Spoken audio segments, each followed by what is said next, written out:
ദൈവ തിരുനാമത്തിന് മഹത്വമുണ്ടാകട്ടെ. ഏവർക്കും ഹെർമിറ്റ്സ് ടോക്സിലേക്ക് സ്വാഗതം. ഇത് ഹെർമിറ്റ്സ് ടോക്സിന്റെ 1017 ദിവസം. ഇന്നത്തെ പ്രഭാത ചിന്ത ശുദ്ധമുള്ള യോഹന്നാൻ 8-ാം അധ്യായം 11-ാമത്തെ തിരുവചനമാണ്. ഞാനും നിനക്ക് ശിക്ഷ വിധിക്കുന്നില്ല, പോക, ഇനി പാപം ചെയ്യരുത് എന്ന് യേശു പറഞ്ഞു.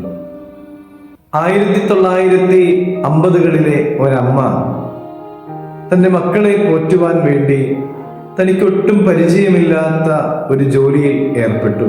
ടൈപ്പിംഗ് ജോലി. പരിചയക്കുറവ് കൊണ്ട് തന്നെ ഒത്തിരി തെറ്റുകൾ ഇങ്ങനെ വരുവാനായിട്ട് തുടങ്ങി.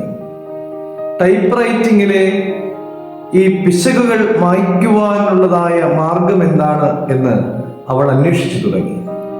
ടൈപ്പിംഗ് പിശകുകൾ മായ്ക്കുവാൻ ഉപയോഗിക്കുന്ന വെളുത്ത തിരുത്തൽ ദ്രാവകം നിർമ്മിക്കുകയും ചെയ്തു.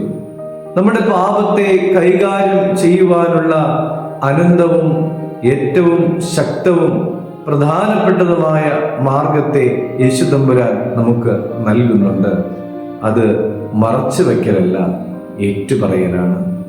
നമ്മുടെ പാപങ്ങളെ ഏറ്റുപറയുന്നു എങ്കിൽ അവൻ നമ്മോട് പാപങ്ങളെ ക്ഷമിച്ച് സകല അനീതിയും പോക്കി നമ്മെ ശുദ്ധീകരിക്കുവാൻ തക്കവണ്ണം വിശ്വസ്തനും നീതിമാനുമാണ്.